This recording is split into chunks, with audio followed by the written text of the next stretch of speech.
Voilà, nous sommes connectés. J'espère que vous nous voyez bien, que vous m'entendez bien. Bonjour à tous, bonjour à toutes également. Je suis ravi de vous accueillir sur ce webinaire réservé à vous, membres adhérents de la FIDI. On est ensemble pendant un peu plus d'une heure. On va prendre le temps ensemble d'échanger sur un sujet pointu, le repérage amiante avant travaux. Le RAT dans tous ses états, c'est le nom de ce webinaire, puisqu'on va évoquer ce RAT sous différents angles. Bien sûr, on va revenir largement sur le contexte réglementaire. C'est une réglementation qui n'est pas simple à appréhender. Donc, nos deux intervenants que je vais vous présenter dans un instant, même si vous les connaissez, vont vous donner les clés pour mieux maîtriser encore cette réglementation pointue. On va évoquer aussi le RAT dans ses enjeux sanitaires. On parle d'amiante, forcément. C'est toujours des enjeux importants et on parle d'autant plus de repérage avant travaux, ce qui signifie des enjeux importants également. Et puis, on parlera aussi de l'aspect marché, d'opportunités de marché qui se cachent parfois derrière cette mission du RAT. C'est important également de l'évoquer aujourd'hui. Un point également essentiel, nous sommes entre nous, vous êtes entre vous, entre adhérents de la FIDI. C'est un moment d'échange et il est important également que vous puissiez de votre côté commenter, questionner nos deux intervenants sur ce sujet qui va être développé là pendant une heure. Vous avez pour ça un chat qui se trouve à droite de votre écran. C'est une petite fenêtre que vous ouvrez avec une petite flèche orange et vous voyez apparaître ce chat qui va vous permettre dès maintenant, si vous souhaitez, de poser des questions, de commenter, de réagir sur tout ce qui va être dit pendant une heure. Et je relayerai bien sûr ces commentaires, ces réactions, ces questions à nos deux intervenants pour qu'on puisse échanger vraiment ensemble, sans doute pour la plupart de ces questions à la fin de la présentation de nos deux intervenants. Un dernier point technique avant de présenter nos deux membres éminents de la FIDI. Ce webinaire sera disponible en replay, bien sûr, dès aujourd'hui, a priori, sur le site de la FIDI, je pense, et je suppose aussi que la délicieuse Stéphanie Godard vous enverra par mail le lien très vite de ce webinaire en replay, dont vous pourrez le revoir autant de fois que vous le souhaitez, quand vous le souhaiterez, si évidemment vous ne pouvez pas nous suivre jusqu'au bout, au moins jusqu'à 10h, 10h15, voire 10h30. Nous sommes avec deux membres éminents de la FIDI, je le disais, Laurent Roquin, votre vice-président. Laurent est également le pilote de ce groupe de travail amiante et plomb au sein de votre fédération. Et puis, il est également, beaucoup de casquettes, il est également dirigeant de Sodiatech, une société basée dans cette jolie ville de Tours. Bonjour Laurent. Bonjour à tous. Merci Alain.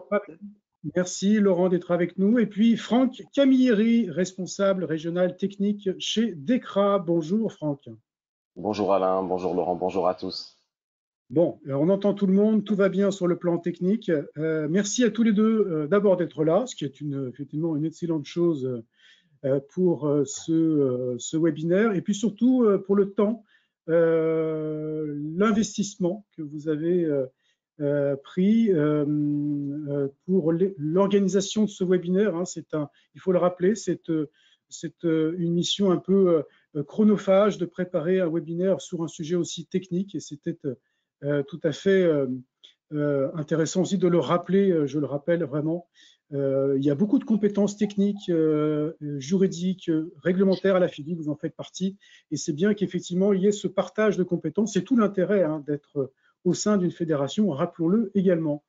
Écoutez, je vais vous donner la parole. C'est Laurent qui va démarrer cette présentation. Je pense que tout le monde voit bien l'écran, la première slide, et je laisse la parole à Laurent. C'est à vous.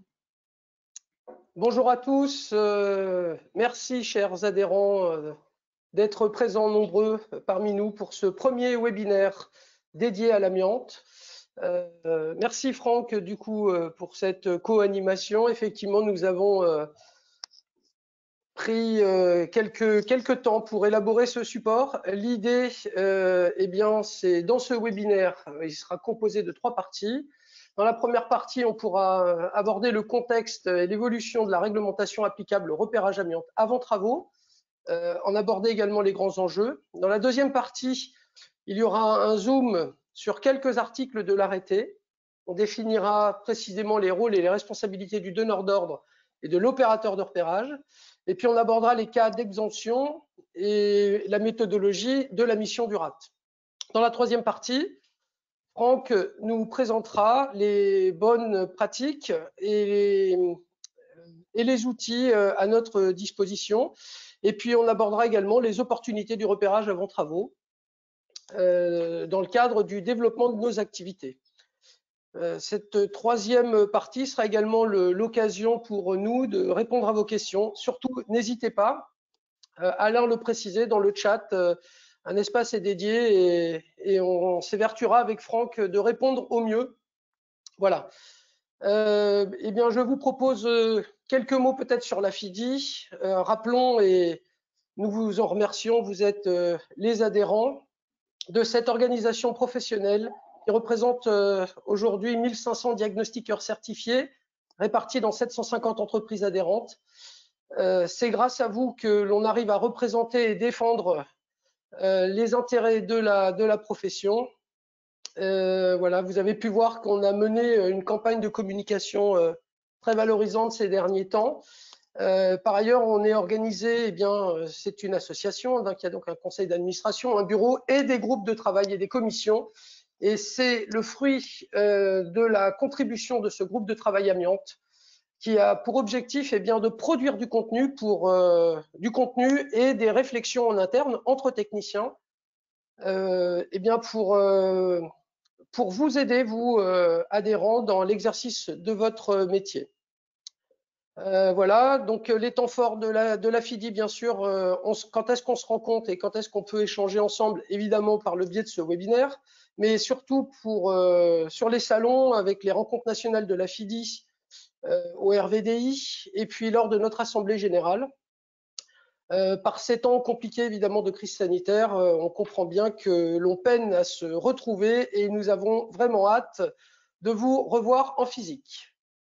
Alors, première partie, du coup, je vais démarrer dans le vif du sujet. On va recadrer le contexte et l'évolution de la réglementation amiante avec les grands enjeux. L'idée de tout ça, bien sûr, c'est de pouvoir recontextualiser ce pourquoi le repérage amiante est aujourd'hui dans notre quotidien et fait l'objet de bons de commande de nos clients. À l'origine de tout ça, on est sur les fondamentaux, c'est la prévention du risque amiante. Nous sommes, le repérage amiante est le fruit en fait d'une loi et d'un environnement réglementaire qui s'inscrit dans les principes généraux de prévention. Et à l'origine de la prévention des risques professionnels, eh bien, les ambitions, c'est de remplacer ce qui est dangereux par ce qui est moins dangereux, combattre les risques à la source, tenir compte de l'évolution technique et donner priorité à la protection collective. Les objectifs de tout ça, c'est d'éviter les risques, d'évaluer ceux qui ne peuvent être évités et planifier la prévention. Dans ce contexte, il y a 3 moyens réglementaires. La coordination SPS, qui vise à régir la coordination de la sécurité et de la prévention de la santé sur les opérations, sur les chantiers où il y a de la coactivité. De cadrer les principes généraux de prévention dans lesquels cet environnement réglementaire du RAT découle, et puis d'organiser des plans de prévention réglementaires lorsque les situations sont coactivité, durée de chantier particulièrement longue et intervention sous travaux dangereux. Voilà.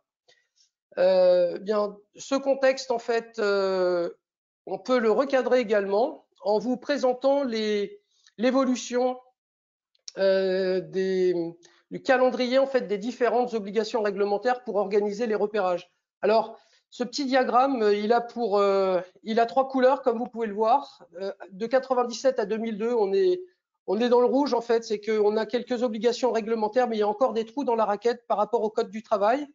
Et au fur et à mesure que l'on avance, eh bien, on s'améliore et on arrive en fait à définir un contexte très clair. Code de la santé publique avec des repérages de flocage en 97-2001 des matériaux étendus, un repérage étendu à d'autres matériaux qui deviendront la liste B. En 2002, du coup, un arrêté, le fameux arrêté du 2 janvier 2002 qui cadrait les obligations de repérage amiante avant démolition. Et puis l'apparition de cette norme, la NFX 46020. Voilà, donc ça, on est dans les années 97-2002. Et dans le Code de la santé publique, on a quelques obligations réglementaires, mais on ne dit rien sur le Code du travail et notamment sur les repérages avant travaux. Il faut attendre le décret du 4 mai 2012 qui va du coup organiser les principes généraux de prévention et rendre obligatoire d'évaluer les risques. Mais on ne dit pas clairement qu'il faut faire un repérage amiante avant travaux. Parlons également du décret du 3 juin 2011. C'est dans le Code de la santé publique ce décret qui vient organiser, synthétiser l'ensemble des obligations réglementaires, le DTA, le DAPP, les fameux dossiers dans lesquels on vient stocker les informations liées à l'amiante, recenser les informations liées à l'amiante. Le décret du 3 juin précise également le diagnostic amiante avant démolition, avant vente. Et c'est dans ce décret que l'on crée les fameuses listes, liste A, liste B, liste C. Bien, il a fallu attendre la loi El Khomri qui a du coup donné un véhicule législatif et qui a permis en fait enfin explicitement de rendre obligatoire le repérage amiante avant travaux. Véhicule législatif qui a appelé un décret qui est sorti en fait en 9 mai 2017, le fameux décret RACO, qui rend obligation aux donneurs d'ordre, maîtres d'ouvrage, propriétaires d'immeubles, d'organiser la prévention du risque en faisant rechercher les matériaux contenant de l'amiante. Par ailleurs, ce décret de 9 mai 2017, il crée 6 domaines et il renvoie sur des arrêtés. 6 domaines du Code du travail que l'on verra sur la slide d'après et qui font l'objet d'arrêtés dont certains sont parus. Voilà. Donc, juste une petite précision, une petite slide pour que vous retrouviez précisément les références de la loi El Khomri et du décret RACO du 9 mai 2017 qui précise les 6 domaines, immeuble bâti, ouvrage de génie civil, matériel roulant ferroviaire, navire, bateau, engin flottant, aéronef et installation qui concourent à une activité. On vous a fait une petite synthèse. Je rappelle bien sûr que cette présentation, elle sera disponible. Vous retrouverez tous ces slides. Évidemment, je passe très vite, ne vous inquiétez pas. Vous aurez toutes ces références à disposition, bien sûr, avec les slides. Nous vous avons présenté un petit tableau synthèse. Laurent, je crois que Franck voulait intervenir. Hein, pardon, Franck. Oui, excuse-moi, mais je voulais juste préciser, tu disais justement que la loi El Khomri venait encadrer ça au niveau du Code du travail et l'intégrer. Simplement pour rappel, tu disais tout à l'heure que c'était l'évaluation des risques qui prédominait avant cette loi-là.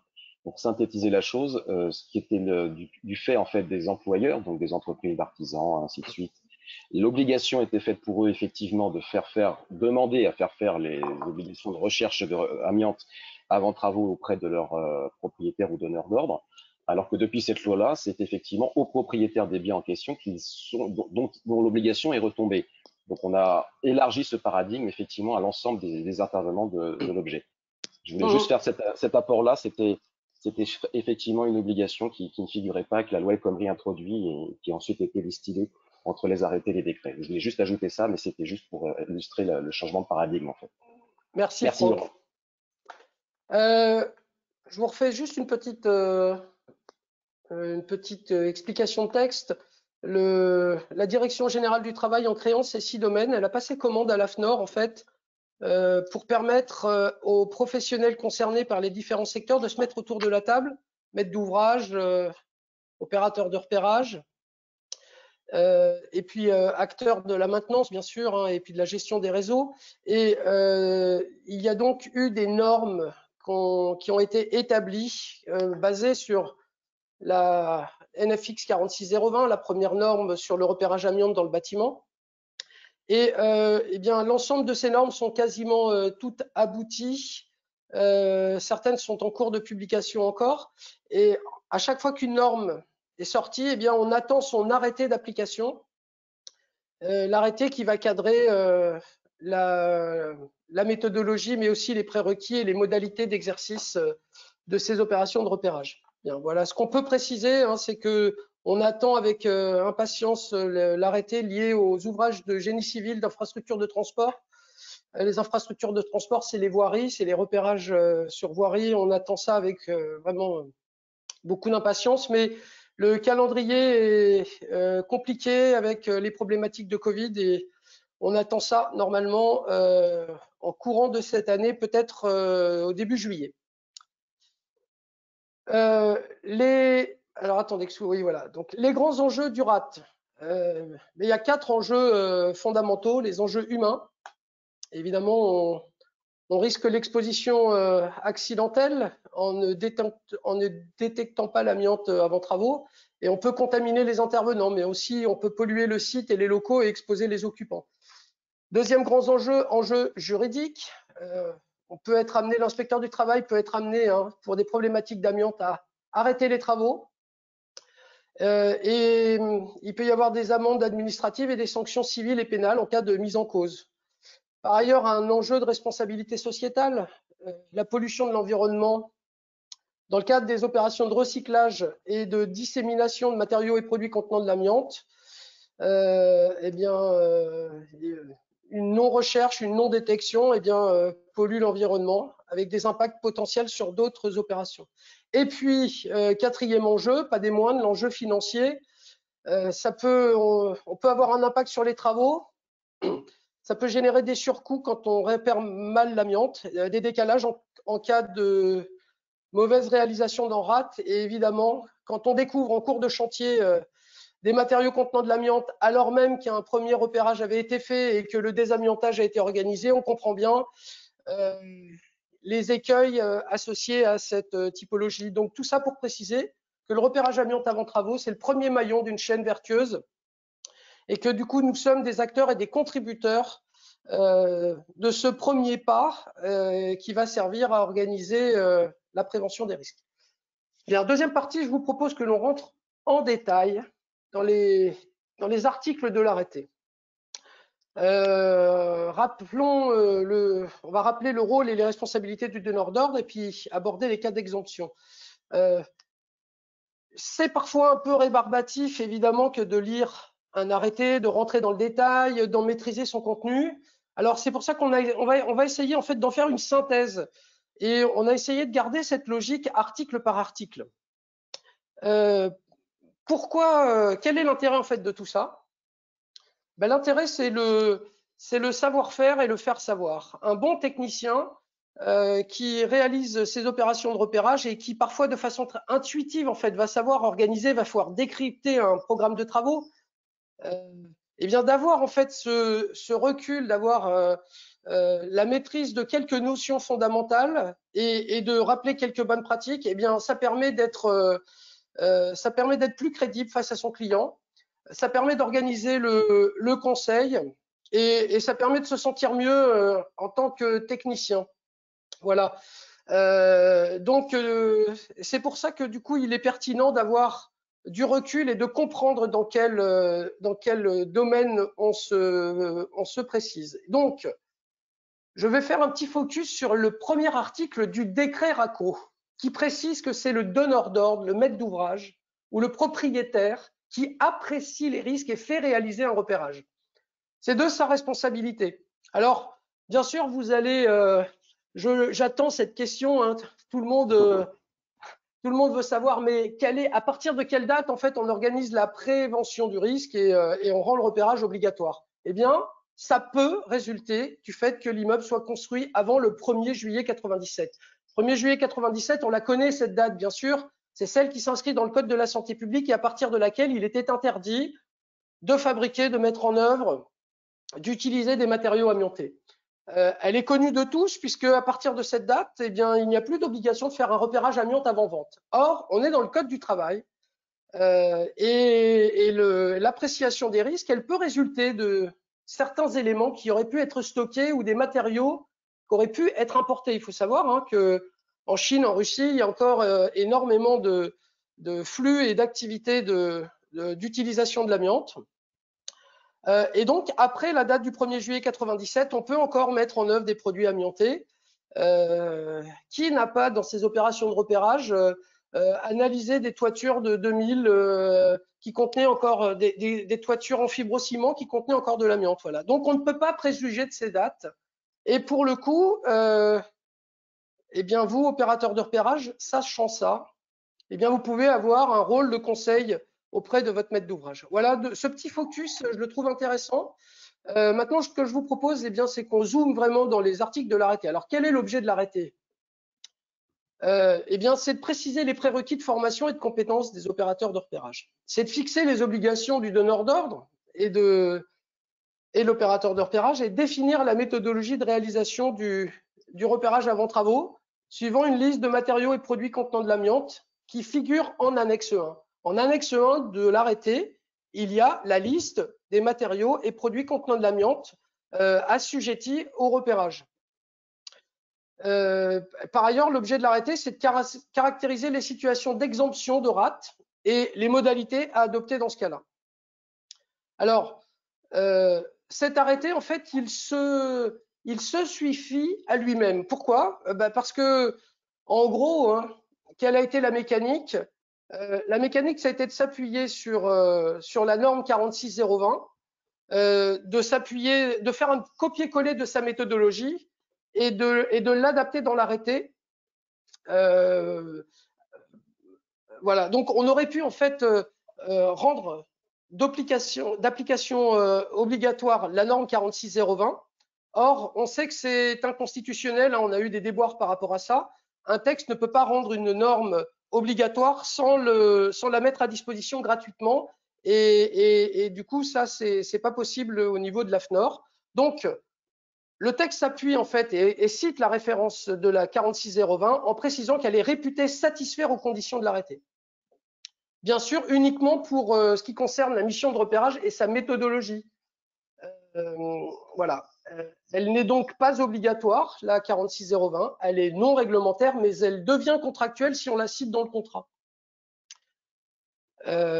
Voilà. Précisons que le texte apporte des éléments d'explication sur les rapports qui auraient été faits antérieurement à la version de la norme publiée en 2017. Dans ce cadre-là, eh bien, il faudra évaluer le repérage qui a été fourni et le cas échéant préconiser ou organiser des investigations complémentaires. Bien. Qu'est-ce que c'est que ce fameux repérage avant travaux? Eh bien, l'idée, c'est de rechercher, identifier, localiser les matériaux et produits contenant de l'amiante susceptibles d'être affectés directement ou indirectement par le fait de chocs, de vibrations générés par les travaux. Cette précision, elle est importante et je vous donne un petit exemple. Vous avez en fait une intervention qui est circonscrite dans un local où vous avez à piquer où les travaux consistent à piquer le plancher en béton. Et du coup, c'est circonscrit uniquement dans ce local. Eh bien, si jamais il y a un flocage sous-jacent au plancher, qui se retrouve dans un local qui n'est pas directement concerné par les travaux, eh bien, le flocage est affecté et rentre dans le périmètre de la mission. Voilà, c'était juste la petite précision que je voulais apporter.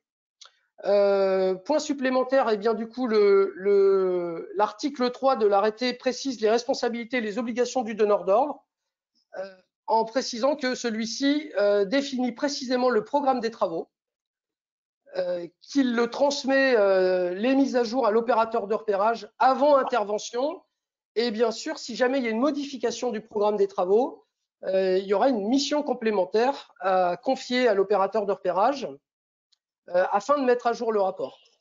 C'est très important et du coup, bonne pratique, je nous invite bien sûr tous à annexer à nos rapports de repérage le programme des travaux qui a été transmis au moment de l'intervention. On sait que parfois il y a des modifications et 1, 2, 3, voire de très nombreuses modifications et que évidemment on ne pense pas à mettre à jour la mission. Et quand on se retrouve avec un potentiel contentieux, eh bien le fait d'avoir cadré ce qu'on nous a transmis à date, ça permet de dire attendez, regardez, il y a quand même une petite différence entre le moment où vous m'avez confié la mission et maintenant où vous me responsabilisez sur des éléments qui n'étaient pas dans le programme de travaux à l'origine. Voilà. Article 3 également, du coup, définition du… Donc, on va définir les responsabilités et les obligations de l'opérateur de repérage. À nous d'identifier les parties non accessibles de l'immeuble. Et bien sûr, il faut cadrer les besoins très en amont et cadrer les besoins et les interfaces avec les autres corps d'État, par exemple. Hein, une partie non accessible de l'immeuble, eh bien, c'est la mise à disposition d'une nacelle et c'est l'organisation peut-être de travailler avec un prestataire qui dispose du CACES et qui dispose de la maîtrise de cette nacelle pour pouvoir vous emmener sur les parties non accessibles de l'immeuble. Par ailleurs, du coup, de notre responsabilité, hein, c'est préciser les motifs de l'inaccessibilité et les investigations complémentaires qui restent à mener, et ce, dès les premières pages du rapport. Voilà, c'est ce qui est écrit dans l'article 3. Par ailleurs, eh bien, tout ça, ça veut dire, ça induit des rapports par étapes, des rapports indicés en fonction des avancées et des mises à jour. Et il est parfois dans l'organisation des travaux des éléments qui ne seront accessibles que beaucoup plus tard, lorsque des engins de chantier seront présents, par exemple, sur place. J'entends par là ce qui est réseau enterré. Au moment où on intervient, les réseaux enterrés ne sont pas accessibles. Par contre, dès que la pelleteuse elle arrive sur le chantier, eh bien, on peut imaginer cadrer en amont du démarrage de ces interventions une petite mission complémentaire. On prend rendez-vous sur site avec le pelleteur et puis on vient poursuivre la complétude de l'identification des réseaux enterrés. L'article 3 précise qu'une dispense de repérage amiante avant travaux est possible, bien sûr, si les informations des dossiers de traçabilité à notre disposition sont suffisantes et précises. Alors, dossier de traçabilité, hein, dans le bâtiment, c'est le dossier technique amiante ou le dossier amiante partie privative, le DAPP et le DTA. Donc, une dispense, c'est… Voilà, donc, si les informations sont suffisamment précises, pour dire s'il y a présence ou absence d'amiante dans les produits ou des matériaux impactés. Je vous donne un petit exemple pour qu'on comprenne ce qui retourne de ça. C'est que, admettons que le programme des travaux, ça soit un nettoyage agressif de dalles de sol. Les dalles de sol, en fait, dans le repérage des matériaux de la liste A et B qui aura prévalu à l'élaboration du dossier technique amiante, eh ben, on va trouver cette information. Et donc, on peut considérer là, dans ce cadre-là, dans ce programme de travaux-là, que le DTA est suffisant. Voilà, c'est pour illustrer la chose. Simplement, Laurent, la dispense, c'est au donneur d'ordre, au propriétaire, ou en tout cas au maître d'ouvrage, de l'évaluer. Je le disais tout à l'heure, c'est à lui de considérer s'il a suffisamment d'informations pour avoir droit à cette dispense potentielle. Bien sûr. C'est lui qui évalue le risque. Et là, tout l'intérêt aussi de bien maîtriser les choses et d'être proactif dans la communication avec son client, c'est de l'aider en fait à analyser les dossiers de traçabilité. Voilà, bon voilà, c'est rôle de conseil. Nous sommes des sachants et on peut accompagner notre client dans ce cadre-là. Laurent, j'ai une petite question que je vais peut-être vous relayer maintenant, qui permettra peut-être de compléter. On nous demande « Et le DIAG avant-vente ?» Point d'interrogation. Et le DIAG avant-vente. Ah, le DIAG avant-vente comme dossier de traçabilité? C'est très pertinent. On peut très bien imaginer que le diagnostic amiante avant-vente recense des informations de la liste A et de la liste B et vient en complétude du dossier amiante partie privative. Donc, le fameux dossier, on refait en dernière partie de ce webinaire, je vais vous faire un petit zoom. On va revenir sur le DTA et le DAPP parce que c'est parfois mal maîtrisé, même très souvent mal maîtrisé. Mais le dossier amiante partie privative, on peut imaginer qu'il vienne s'agrémenter des éléments d'information qu'il y a dans le diagnostic amiante avant-vente. C'est une très bonne question. Merci Thibault. Article 4 de l'arrêté, il rappelle les compétences de l'opérateur de repérage. Pour intervenir, nous devons être certifiés amiante mention depuis la publication de cet arrêté, c'était à partir du 1er juillet 2020, à cause du Covid, puis on sait qu'il y a eu du coup des déboires sur les cafouillages sur la mise en place. Maintenant, tout ça, c'est très bien cadré. Et donc, il nous faut la certification amiante mention. Par ailleurs, n'oublions pas que pour intervenir, nous intervenons à proximité et au contact de matériaux qui contiennent de l'amiante. Et donc, la formation dite sous section 4 niveau opérateur de chantier pour l'opérateur de repérage est obligatoire et elle est citée par l'arrêté. Je fais juste une petite anecdote, hein. Pensez à former les encadrants. Évidemment, c'est la formation 5 jours, encadrant technique ou mixte, hein, encadrant technique et encadrant chantier pour le management. Hein, il y a une responsabilité de l'employeur ou du manager d'écrire des modes opératoires, d'écrire les notices de poste, de définir le niveau d'empoussièrement pour permettre aux opérateurs d'aller travailler dans de bonnes conditions. Voilà, c'est juste un petit rappel. Et par ailleurs, les compétences complémentaires dans l'article 4 à acquérir sont définies pour l'estimation des quantités de matériaux et produits contenant de l'amiante, qui doit figurer dans le rapport. Hein, dès lors, c'était une des nouveautés de l'avènement de cette réglementation, l'estimation des quantités. Et par ailleurs, la compétence qui est appelée dans ce texte, c'est celle qui est liée aux acteurs du diagnostic déchets. Depuis 2011, il y a des diagnostics déchets obligatoires pour les opérations de démolition supérieures à 1000 m². Et dans le cadre de cet environnement, eh bien, il doit y avoir une évaluation des déchets, des quantifications de déchets. Alors, il faut bien faire une différence entre les quantités de matériaux et produits contenant de l'amiante qui sont demandées dans ce texte et l'évaluation des déchets. C'est pas la même chose. Hein. En fonction de la technique, eh bien, on va pas avoir on peut avoir du foisonnement. Et puis, dans l'estimation des quantités, nous, on va définir par exemple des mètres carrés des surfaces de dalles de sol, là où pour évaluer les déchets, bah, du coup, c'est pas la même chose. On va peut-être parler en tonnes, et puis on va parler des matériaux qui seront ramenés dans le cadre du processus d'extraction de ces fameuses dalles de sol. Bien. Voilà. Articles 5, 11 et 12. Du coup, là, on rentre dans le cadre des obligations détaillées du donneur d'ordre. Obligation du donneur d'ordre avant le repérage amiante avant travaux. Le donneur d'ordre doit nous fournir toutes les informations utiles à la réalisation du repérage. La liste des immeubles concernés, leur date de permis de construire, les grandes réhabilitations, si elles sont connues, qui ont pu intervenir dans la vie de l'immeuble. Bien sûr, le programme détaillé des travaux, c'est hyper important. Hein. Le plus de détails et le plus d'informations on a sur ce programme des travaux, le mieux on se porte. Voilà, les plans à jour des immeubles bâtis ou à défaut des croquis. Et proposer du coup un accompagnateur qui connaît bien les locaux et leur accessibilité. Donc, obligation du donneur d'ordre, informer l'opérateur de repérage de toute modification du programme des travaux, évidemment avant le démarrage, hein.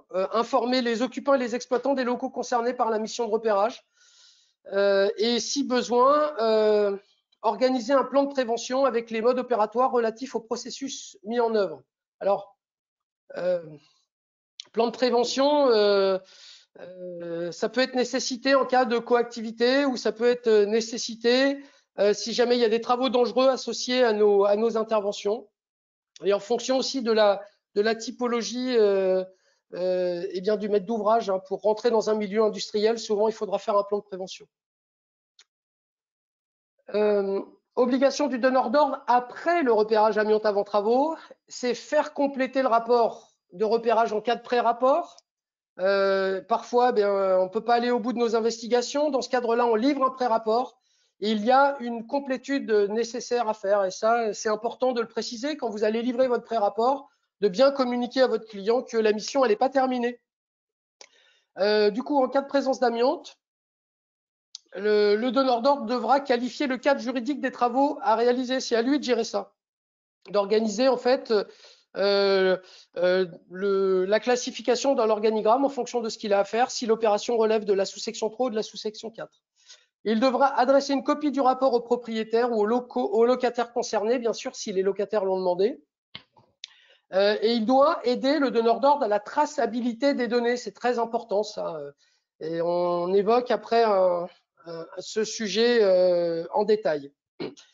Par ailleurs, il doit joindre le RATRE au dossier de consultation des entreprises et en gros le transmettre aux entreprises ou tout type d'intervenant, hein, le maître d'œuvre ou le CSPS avant le début des travaux. Voilà précision des obligations du donneur d'ordre après le RAT. Maintenant, petite précision, et ça, du coup, vous allez aimer, bien sûr, hein. Le donneur d'ordre ne doit rien imposer à l'opérateur de repérage, surtout pas sa méthodologie. Elle est circonscrite définie dans l'arrêté, elle est circonscrite définie dans la norme. Et le donneur d'ordre ne doit pas imposer le nombre d'investigations, le nombre de sondages, le nombre de prélèvements ou d'analyses. Hein, ça, c'est clairement écrit dans le texte. Hein. Donc, quand vous avez un donneur d'ordre qui vient vous embêter par rapport à ça, il faut le rappeler à la réglementation. Bien sûr, l'opérateur de repérage, lui, doit analyser en amont les besoins, ses besoins nécessaires. Est-ce que je vais avoir besoin d'un étancheur? Est-ce que je vais avoir besoin d'un ascensoriste? Est-ce que je vais avoir besoin de nacelles, je ne sais pas, de cordis pour intervenir sur la façade?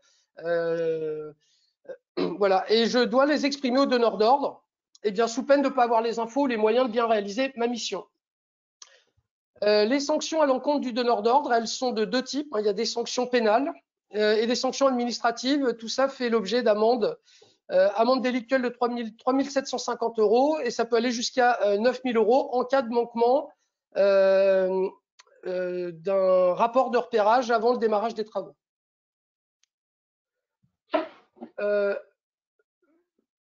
Attendez, excusez-moi, j'ai un petit souci de déroulé. Voilà. L'idée de tout ça, non, pardon, il y a deux articles précis en fait qui précisent la protection des travailleurs en cas d'absence de RAT. Il peut ne pas y avoir de repérage amiante avant de démarrer les travaux, mais dans ce cadre-là, les entreprises doivent intervenir en sous-section 4 et faire comme si la présence d'amiante était avérée. Le donneur d'ordre, il doit s'assurer du respect dans l'offre de l'entreprise, notamment les dispositions que celle-ci prend par rapport à la sous-section 4, la formation des travailleurs, l'existence d'un mode opératoire, etc. Et ça, c'est précisé dans cet arrêté. Et par ailleurs, l'entreprise doit pouvoir justifier du niveau d'empoussièrement correspondant à l'opération d'urgence associée. Voilà. Méthodologie du RAT, bon, je vais passer, là on est dans la technique pure, ça, méthodologie, vous la maîtrisez. Rappelons que le programme et le périmètre d'intervention est très important à définir. C'est à nous de le circonscrire, ce périmètre et ce programme de repérage, et de le transmettre au donneur d'ordre, c'est écrit dans le texte, pour avis éventuel. Il peut y avoir, et Franck va nous présenter, du coup, je crois que je me dépêche pour lui laisser la parole. Des échanges avec le donneur d'ordre sont hyper importants pour la transparence et la bonne fluidification et la bonne réalisation de la mission. Bien.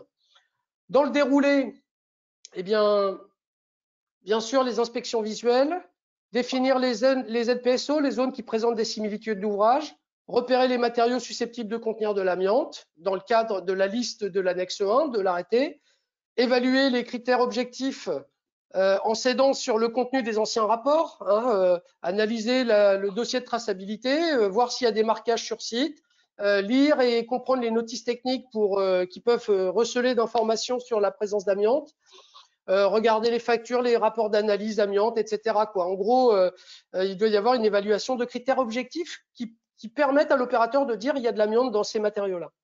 En cas de doute, eh bien sûr, il faudra prélever des échantillons et les faire analyser en laboratoire certifié, sachant que le jugement personnel est interdit. Rappelons que cette pratique qui émane de dispositions du Code de la santé publique, où l'opérateur qui avait connaissance des matériaux réputés contenir de l'amiante pouvait, sur décision de l'opérateur de repérage, les mentionner. C'est fini dans le Code du travail. Le jugement personnel est interdit. Et en cas d'absence de marquage ou de critères objectifs, c'est l'analyse en laboratoire qui prévaut. Ça fait du bien de le rappeler. Donc, le rapport, en fait, le contenu du rapport, eh bien, il doit être clair et compréhensible par tous. En clair, un néophyte, en lisant le rapport, il doit comprendre la cartographie, il doit comprendre ce qu'il y a dedans. Et ce rapport doit lister, localiser les matériaux repérés, mentionner s'ils contiennent de l'amiante ou non, avec les justifications des critères de conclusion. Le rapport doit contenir les zones inaccessibles et les raisons détaillées de leur inaccessibilité, et doit préciser clairement les investigations complémentaires qui restent à mener. Qui dit investigation complémentaire, qui dit zone inaccessible, dit pré-rapport, et l'opérateur de repérage doit préciser en amont du rapport les zones inaccessibles, pardon, oui, on l'a déjà dit, et demander par écrit au donneur d'ordre de remédier à la situation. Donc, en gros, j'ai un pré-rapport. Ce que dit le texte, c'est que je dois écrire à mon donneur d'ordre pour lui dire attention, j'ai des zones inaccessibles, remédier à la situation, sans quoi je vais vous envoyer mon pré-rapport et je vous aurai informé. Voilà. Eh bien, j'en ai terminé pour ma présentation. J'espère que j'ai pas été trop laborieux ou trop que je vous ai pas trop perdu. Je vais laisser la parole à Franck. Voilà, je laisse la main à Franck pour qu'il puisse modifier, dérouler ses slides. Je pense que c'est OK de mon côté. Alors, c'est moi qui reprends la main. Est-ce que vous voyez mon écran correctement? Oui, c'est tout bon. On y va. Okay. C'est parfait. Quelle organisation? Alors, eh bien, écoute, hein, on a bien travaillé. Donc, bonjour à tous. Je vais donc pour ma part venir illustrer en fait tout ce que pu vous expliquer Laurent tout à l'heure dans ce détail de cet arrêté en l'ayant recontextualisé par rapport à la réglementation. On fait de toute façon un métier qui est réglementaire et de la prévention des risques. En tout cas, on y contribue. Et dans l'idée, on va effectivement être amené à faire des interventions pour pouvoir sécuriser les opérations. Donc, dans tout ce qu'a dit Laurent, il y a toute une série d'articles 3, 5, 11, 12, 6 qui ont été détaillés. C'était un petit peu les points en zoom que nous souhaitions amener en avant. L'idée aujourd'hui, c'était de vous les illustrer, c'est de faire un zoom sur les différentes parties de notre travail et notamment les travails préalables avant intervention. Donc, il y a eu un cas sur lequel, un cas réel, hein, qui va vous être présenté, sur lequel on a eu des difficultés, sur lequel on a eu effectivement avec le donneur d'ordre des incompréhensions, et ça va venir effectivement illustrer tout ce qui est compris, à la fois dans les échanges, à la fois dans la réalisation de cette mission-là. Donc, dans cette troisième partie, on va venir évidemment voir de quelle façon on peut effectivement être amené à questionner et obtenir des informations dans les deux sens, de la part du donneur d'ordre et de l'opération, donc technicien. Ensuite, les opportunités du repérage, Laurent vous expliquera, mais tout ça est imbriqué dans cette nouvelle méthodologie qui est à la fois donc dans cet arrêté et dans la norme actuellement en vigueur. Donc, je commence tout de suite à vous donner un petit peu le contexte de ce dossier. Il s'agissait grosso modo d'un de travaux sur un rez-de-chaussée, mais aussi sur la toiture et sur les extérieurs, d'un centre régional CPM, donc avec un volume et une surface très importante. Pour vous donner un ordre d'idée, on était sur un curage total, à savoir qu'on enlève tout ce qui est revêtement, éléments, jusqu'à arriver aux éléments structurels, mais les équipements également. Donc on était sur quelque chose de lourd avec parfois effectivement des ouvertures de voile béton pour une redisposition des espaces.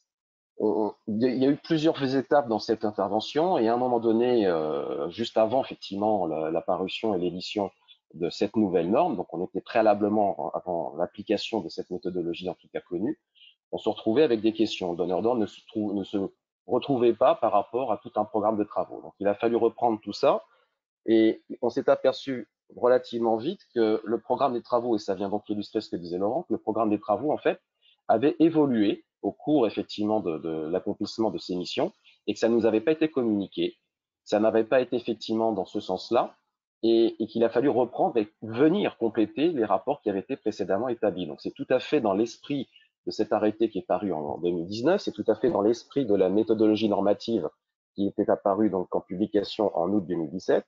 Et c'était donc préalablement, juste avant finalement, cette application de cette méthodologie. Donc il y a une certaine logique, une certaine cohérence, si vous voulez, à ce que ces textes aient voulu que cette méthode soit appliquée. Moi, j'ai pu donc l'expérimenter et l'appliquer bien avant, mais cet exemple-là va vous l'illustrer parfaitement.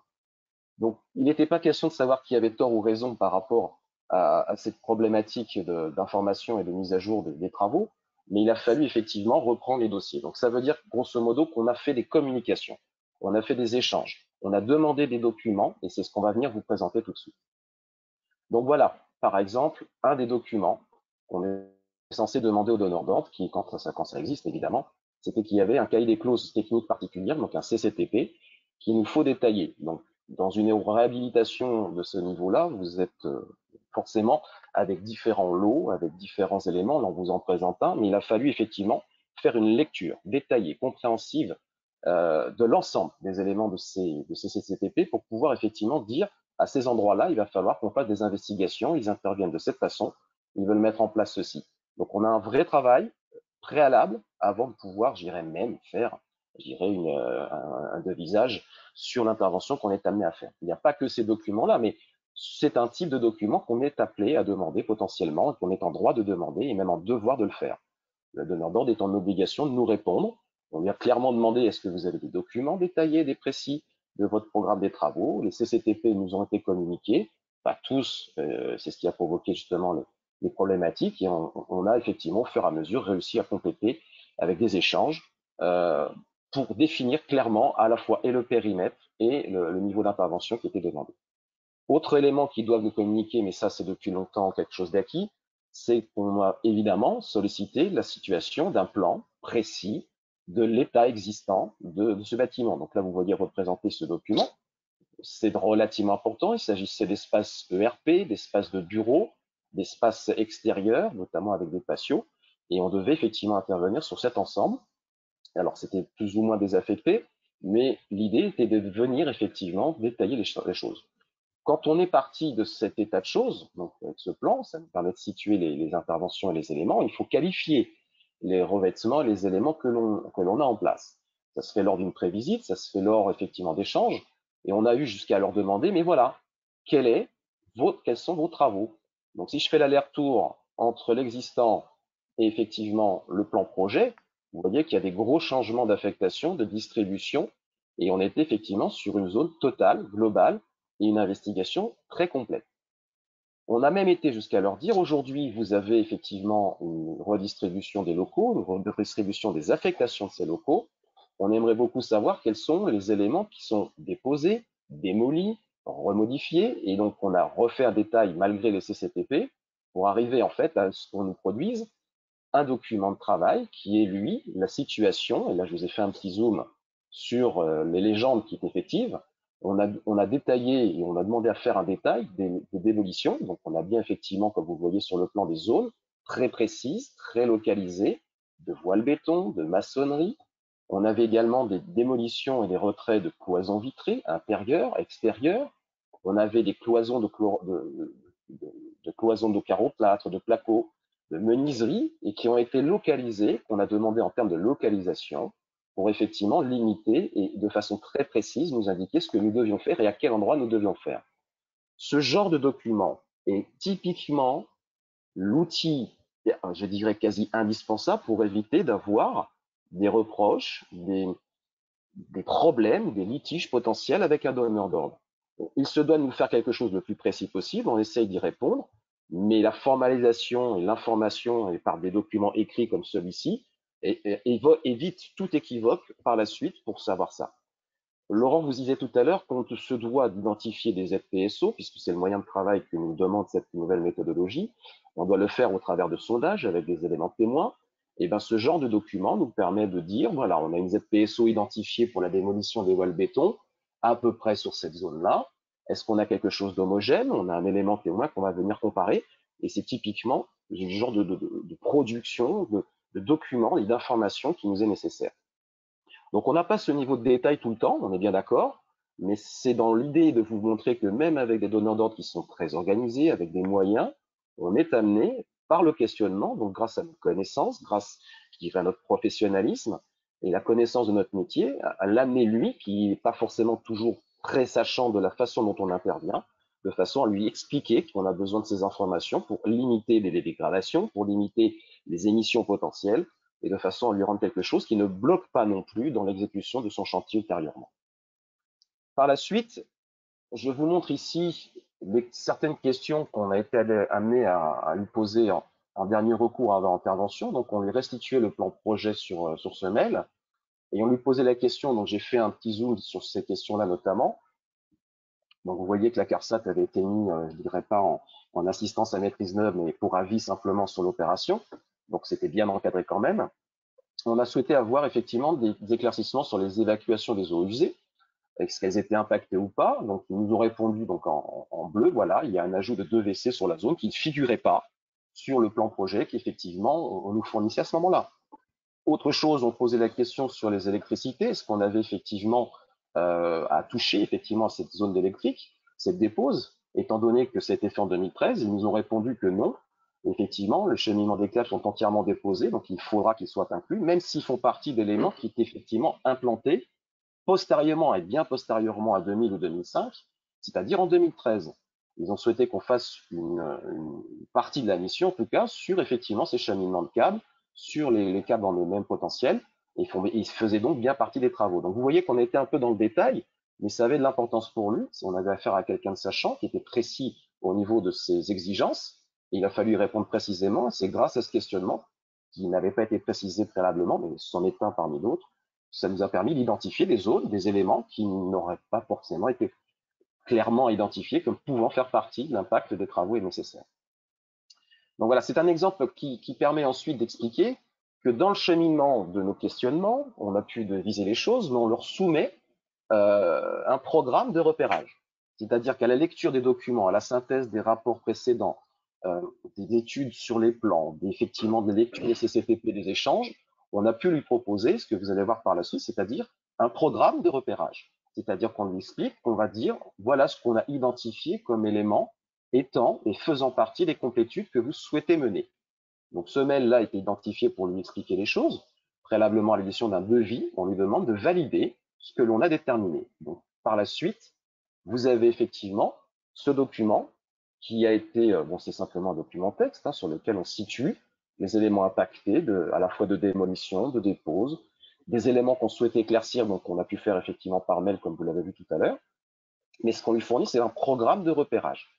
Ce programme de repérage que nous lui soumettons, c'est effectivement pour valider une opération, et c'est bien ce que dit l'arrêté aujourd'hui. Donc on est bien dans l'application de cette méthodologie, on est en transparence avec le client pour lui dire, monsieur, vous avez dit qu'il fallait faire ceci, on vous propose de le faire de cette façon-là, et on vous demande de le valider pour avis. Il n'est pas obligé de nous répondre, mais au moins on a cette information qui lui est transmise.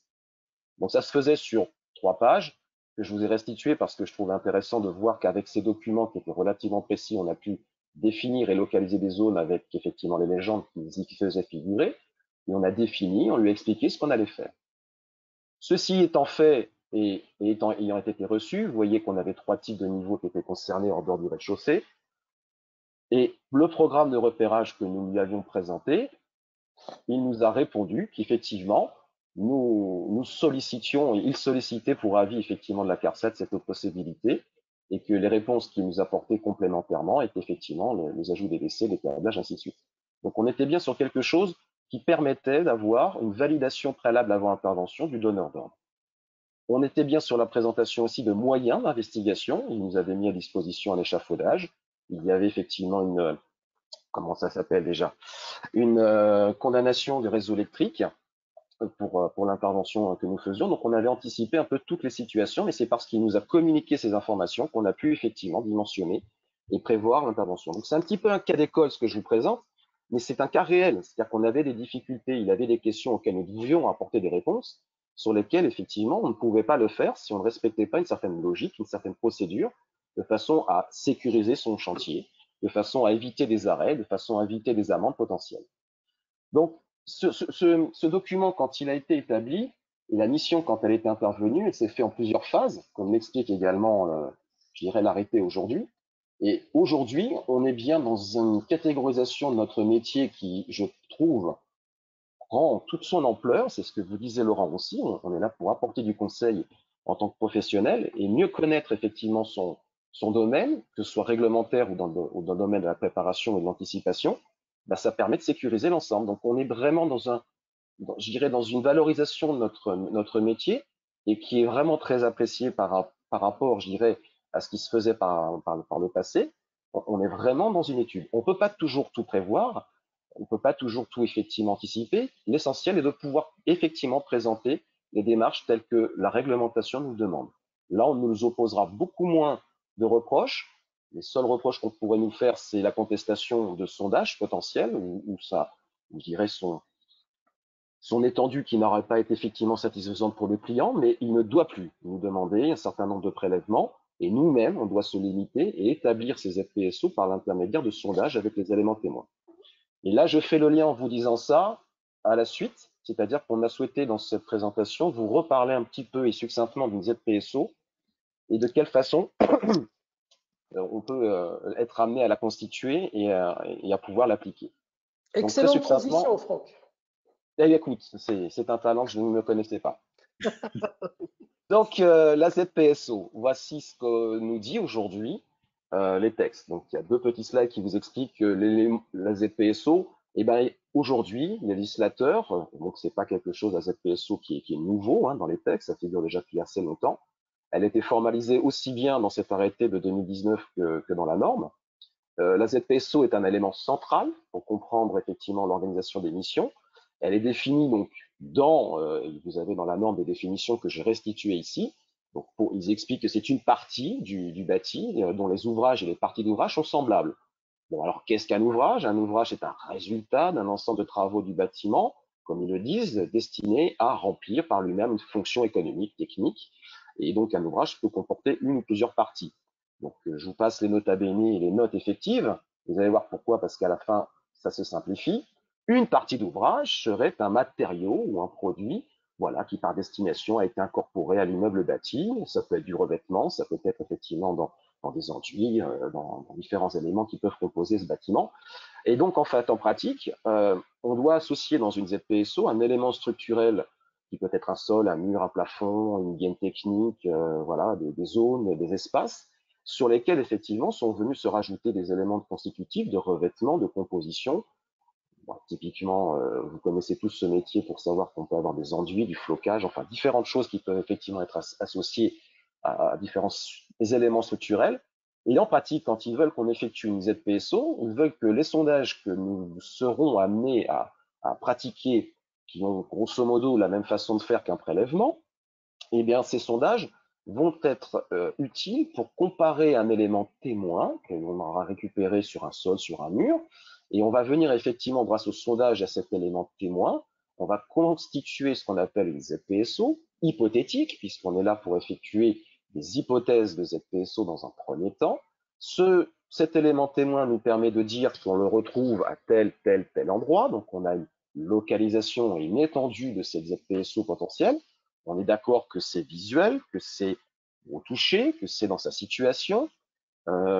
On institue cette ZPSO hypothétique et elle devient avérée lorsque effectivement les analyses ou les informations qu'on aura pu collecter au fur et à mesure des investigations viennent par l'intermédiaire d'une cohérence de ces analyses. Je rappelle que en fonction des éléments, il nous faut 1 ou 2 éléments factuels qui nous permettent de valider la nature même de l'amiante ou non du matériau. Donc on vient statuer sur la qualifier, sur le statut effectivement du matériau en amianté ou sans amiante. Voilà, donc en fait, dans la méthodologie, il nous dit simplement évitez de faire des grands prélèvements en termes de nombre. Par contre, engagez-vous par l'intermédiaire des sondages sur le fait de recherche. Et là, on a complètement changé de paradigme, je trouve, où la plupart de cette profession faisait du prélèvement pour sécuriser les étendues. Aujourd'hui, on va nous demander de faire des sondages pour pouvoir faire effectivement ces constitutions de ZPSO. Donc on comprendra que cette ZPSO, l'élément central de comparaison, et c'est l'élément qui figure de façon importante dans nos rapports, et elle se doit d'être effectivement très claire. Donc dans la définition, dans la dénomination des éléments qu'on sera amené à prélever ou à sonder. Le rapport doit faire mention claire de ces ZPSO, c'est un peu une redite de ce que disait Laurent tout à l'heure, mais elles harmonisent effectivement la pratique de tous pour une compréhension de l'ensemble des professions.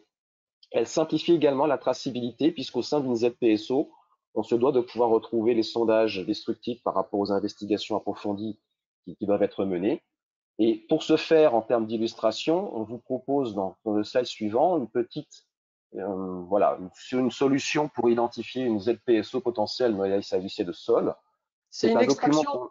Pardon, voilà. Pardon, c'est juste pour dire que c'est une extraction du fascicule de documentation de la 46020 qui est paru récemment. Donc dans cette extraction, on l'a un petit peu amélioré pour vous faire une représentation visuelle et colorée. Mais on voit bien qu'ici, on a différentes dalles de sol dans ce type de locaux. Il s'agit de chambres principalement, avec des dégagements, des circulations, et on trouve différents types de sols avec des dalles beiges, rouges et vertes, et ils ont identifié effectivement ces éléments structurels au niveau du sol et des composants, donc qui font partie de la ZPSO. On a bien un sol et des composants, on a donc une ZPSO qui peut être effective, des dalles beiges, des dalles rouges, des dalles vertes. On a donc ces éléments constatés qui constituent ces ZPSO. C'est le second tableau qui voit. Je ne sais pas si vous voyez bien ma souris, mais c'est ce second tableau qui est présenté. Pour finir, ces ZPSO, on a identifié des éléments, on a eu des sondages qui ont été effectués en inspection visuelle et dans des sondages physiques. Ça veut dire qu'on a effectivement représenté dans ce tableau tous les éléments qui ont permis de valider cette ZPSO. Et ensuite, l'analyse qui en ressort, puisque là, sur les dalles de sol, une seule analyse suffit, normativement parlant, mais c'est encore un minimum, hein. C'est pas encore une situation d'obligation, mais on a une seule analyse qui permet d'identifier clairement que on a présence ou absence. C'est cette petite légende qui permet d'identifier à la fois les zones et la présence ou l'absence d'amiante. C'est une proposition de travail. Le fascicule, il a l'avantage d'exister, de présenter des choses, d'avoir des opinions. Ça n'est pas ce fascicule d'application obligatoire. C'est la norme qui l'est quasiment aujourd'hui, même si c'est pas dans les textes effectifs. Mais effectivement, ce fascicule est une aide à la compréhension et permet visuellement de se représenter ce genre de choses. Donc voilà, j'en ai un petit peu fini sur ma partie. On se quitte pas de toute façon, puisqu'il y a des questions potentielles auxquelles on est amené à répondre si vous en avez bien sûr. Et donc, je vais donc repasser la main à Alain et surtout Laurent pour la suite, à savoir le traitement des questions et des opportunités que nous propose d'avoir ce genre de réglementation récente. Voilà, merci pour votre écoute. Merci beaucoup Franck. Laurent donc à la main. Et puis juste un point sur les questions. On a quelques questions qui nous sont arrivées. Alors j'attends la fin de votre présentation pour qu'on puisse évoquer tous ces sujets. Mais n'hésitez pas à poser vos questions maintenant. Ça me permettra de les lire avant et de pouvoir à peu près les relayer correctement. À vous Laurent. Mais merci Franck, c'était vraiment très clair. Je crois qu'il faut retenir en fait de ta présentation, Franck, c'est la transparence dans les échanges, d'organiser la formation de nos opérateurs de repérage pour qu'ils soient en capacité, quand on leur confie une mission, d'envoyer un mail à leurs clients. Un opérateur de repérage qui est capable en fait d'analyser le programme de travaux et de communiquer en direct, c'est hyper pertinent et ça lui permet, le homme de terrain, de faire avancer les choses en direct avec l'interlocuteur donneur d'ordre. Bien. Ce que je vous propose maintenant, c'est de parler des opportunités associées à cet arrêté de repérage avant travaux. Alors pourquoi opportunité? On va dire, bah oui, on a bien compris, c'est bon, il y a du travail, quoi. En gros, oui, d'accord, c'est sûr. Il y a les repérages en tant que tels, mais il y a des opportunités associées, et notamment l'article 11. Qu'est-ce qu'il dit? Il dit que le donneur d'ordre, s'il n'est pas lui-même le propriétaire de l'immeuble, le donneur d'ordre doit transmettre une copie du repérage amiante avant travaux au propriétaire. Alors pourquoi il doit faire ça? Parce que c'est le propriétaire en fait qui détient, qui met à jour et qui gère le dossier de traçabilité amiante, le fameux DTA. Et la finalité, du coup, c'est la complétude de ces dossiers amiante partie privative ou dossiers techniques amiante. Alors DAPP pour un appartement en immeuble collectif d'habitation, DTA pour les autres locaux assujettis, les parties communes d'immeubles, les locaux assujettis au code du travail, les établissements recevant du public, etc. Alors, c'est quoi les opportunités pour les opérateurs de repérage? Déjà, c'est de maîtriser et de comprendre cette obligation pour proposer ce service. Quel service? La mise à jour du DTA.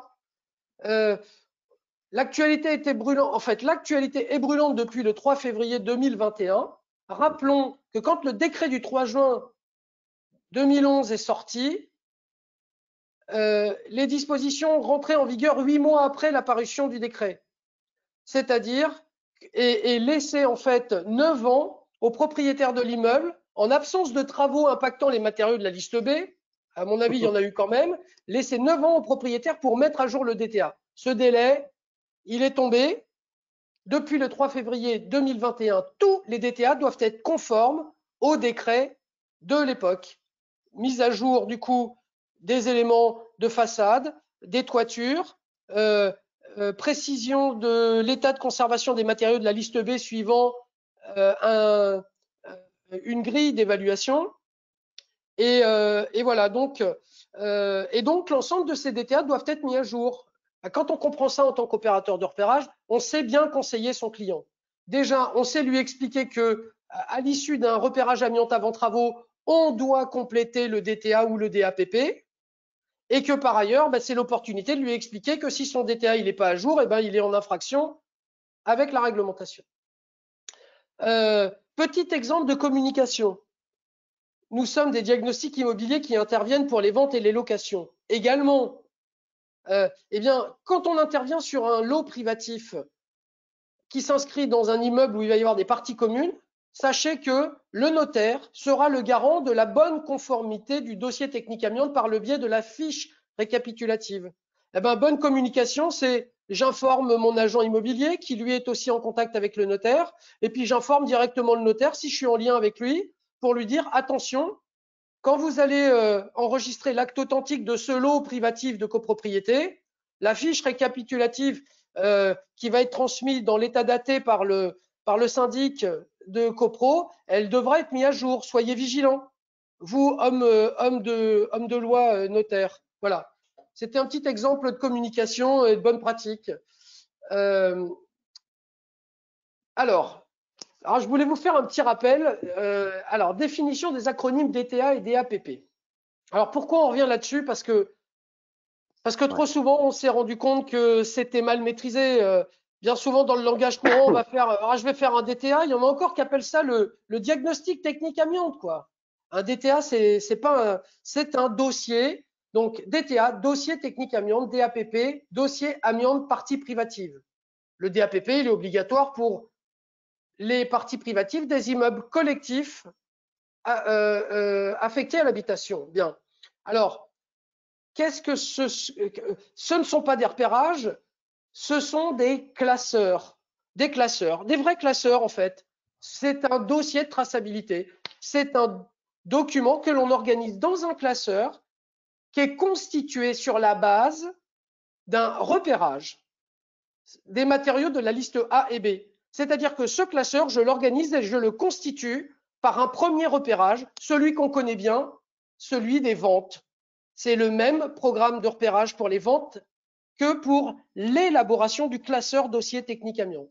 C'est hyper important que l'on comprenne bien ça, parce que quand on a compris ça, alors là après on est beaucoup plus fluide et beaucoup plus à l'aise pour comprendre les enjeux de ces mises à jour de dossiers de traçabilité.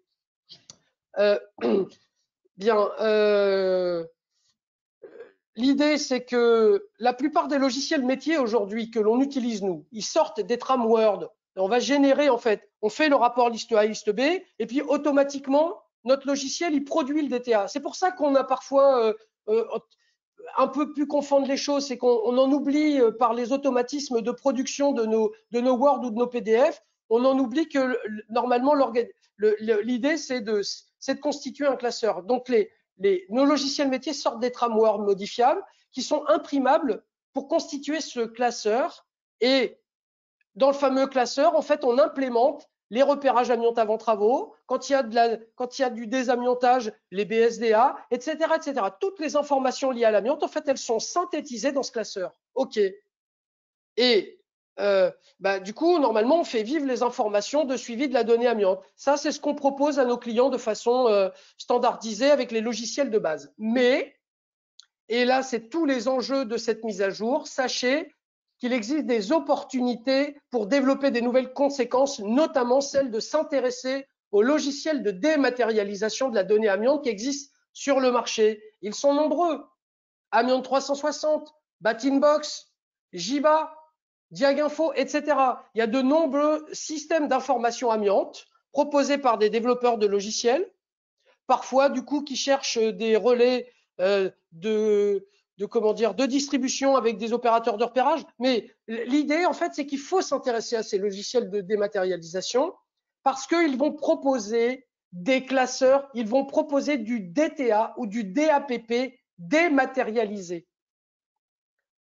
Nous n'aurons plus à gérer ou à produire du DTA, nous aurons à agrémenter le DTA au travers des différentes missions de repérage. Quel intérêt il a ce DTA ou DAPP dématérialisé? C'est qu'il centralise la donnée, il centralise les cartographies, il permet les accès, la transmission beaucoup plus facilitée. Je vais laisser le directeur de l'école accéder aux informations du DTA. Je vais permettre à mes conducteurs de travaux d'accéder aux informations de cartographie du DTA. En fait, je peux paramétrer plein de choses, très facile. Et par ailleurs, et c'est là l'opportunité pour nous, opérateurs de repérage, c'est qu'on va pouvoir proposer, parce qu'on va maîtriser ces logiciels de dématérialisation, quand on va bien les connaître, à nous de nous intéresser encore une fois à ceux-ci, et bien de proposer des services de gestionnaire de DTA pour autrui. C'est-à-dire proposer des services, transmettez-moi les nouvelles informations qui arrivent à vous, les différents rapports à vos travaux, et je vais saisir pour vous dans ce logiciel dématérialisé les informations. Voilà une complétude de prestations qui peut être intéressante. Par ailleurs, une fois que l'on utilise ces outils de dématérialisation, souvent, ils permettent en fait de piloter les obligations réglementaires et donc de commencer à faire un peu d'assistance à maîtrise d'ouvrage. Je vous donne un exemple. Vous faites une grille d'évaluation pour un matériau de la liste B et vous arrivez à une action corrective de premier ou de deuxième niveau, ou d'évaluation périodique, mais partons dans le cas d'une action corrective de premier ou de deuxième niveau. Vous transmettez cette information, mais vous croyez que ça s'arrête là? Ça ne s'arrête pas là. Il y a votre donneur d'ordre a des obligations réglementaires, notamment de mettre en place des mesures conservatoires. Eh bien, le fait d'avoir cette information sur un DTA dématérialisé, d'avoir un logiciel de dématérialisation, ça permet d'avoir des tableaux de bord où remonte directement en fait cette obligation de gérer ces mesures conservatoires, et ça nous permet de proposer des services d'accompagnement pour les lever. Bien. Par ailleurs, en quoi, du coup, ce texte est très intéressant et très pertinent, c'est qu'il permet de s'intéresser aux 5 autres domaines cités dans les premières slides, les 5 autres domaines dans le Code du travail. Rappelons, génie civil, infrastructure de transport, aéronef. Alors ça sera peut-être un peu compliqué pour nous, mais faire des interventions sur voirie, développer ses compétences et maîtriser la norme 46-102, c'est hyper important. On est aux portes en fait de déploiement de complémentaires d'activités. Évidemment, pour ça, va falloir s'approprier les normes associées, les comprendre, maîtriser les prérequis des arrêtés pour se former. N'intervient pas qui veut sur un matériel roulant ferroviaire.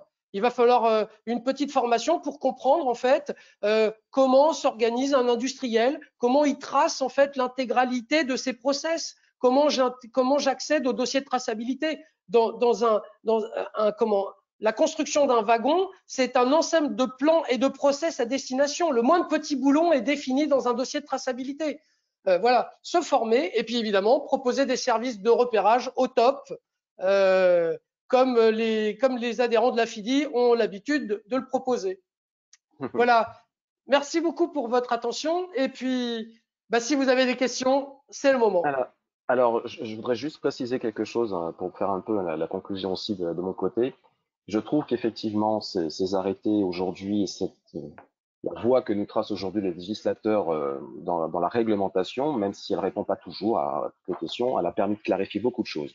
Et elle a permis aussi de faire une chose que je trouve assez importante et que je voulais vraiment souligner, c'est que notre métier, il est ce qu'il est. Il a forcément été exposé avec des gens qui ont malheureusement pénalisé l'image de marque de notre métier. Et aujourd'hui, ces textes-là rendent aujourd'hui nos lettres de noblesse, je dirais, pour notre profession. Je veux dire par là qu'on a une vraie technicité, une vraie compréhension, une vraie plus-value à apporter à nos clients avec effectivement des spécialisations, avec effectivement des implications et des investissements. Maintenant, c'est quelque chose où on est devenu fondamental. On intervient de toute façon en premier lieu avant toute opération, puisque nos rapports sont à communiquer au sein d'un CCTP. Et à partir de là, on devient avant chantier, préalablement fondamental. Donc, il faut vraiment comprendre que ces textes-là nous restituent à notre vraie place et qu'on n'est plus simplement des opérateurs et qu'on est des gens sachants. On n'est pas non plus des ingénieurs. Mais quelque part, il faut avoir un niveau de compétence et de professionnalisme irréprochable. En tout cas, c'est ce que nous demandent les textes. Donc moi, je dirais qu'une des maximes que je pourrais finir pour clôturer ce petit speech, c'est que pour moi, la connaissance, c'est le pouvoir au sens de pouvoir, la capacité de faire. Donc il faut vraiment se documenter, expérimenter les choses. Il faut vraiment s'impliquer dans la connaissance réglementaire, bien sûr, mais de l'exécution à faire. Donc voilà, on va pouvoir effectivement pour l'instant, et merci pour votre attention encore, passer aux questions que va nous distiller Alain. Merci Franck et merci Laurent. Effectivement, on a un certain nombre de questions que je vais essayer de vous relayer à peu près par ordre chronologique. On va prendre le temps, hein, il est 10h15, on va prendre le temps nécessaire d'évoquer toutes ces questions ou ces réactions. La première concerne, je pense, Laurent, c'était dans sa première partie d'intervention. On nous demandait, est-ce que l'estimation des quantités de MPCA est obligatoire? Est-ce clair dans le décret, Laurent? Oui, alors, absolument. C'est très, très clair. Les estimations de quantité de MPCA doivent figurer dans les rapports de repérage amiante avant travaux. Alors, je vais quand même vous apporter une petite subtilité. Il arrive parfois que, parce que évidemment, quand il faut évaluer la quantité des MPCA, c'est du temps en plus à passer hein, par rapport aux pratiques antérieures. Et le temps, on le sait, c'est des honoraires et donc c'est de l'argent. Et quand on explicite en fait à nos clients le contenu de cet environnement réglementaire, parfois le client il a envie de dire mais moi je n'ai pas besoin de l'estimation de cette quantité de matériaux et produits contenant de l'amiante. Donc segmentez-moi une mission réglementaire en deux volets. La première, faites-moi le repérage sans l'évaluation des quantités. Et la deuxième mission, l'évaluation des quantités. Et je vous solliciterai pour la complétude de cette mission réglementaire dans un deuxième temps. Alors là, on peut être amené à faire des repérages sans évaluation de quantité. C'est très bien cadré en amont.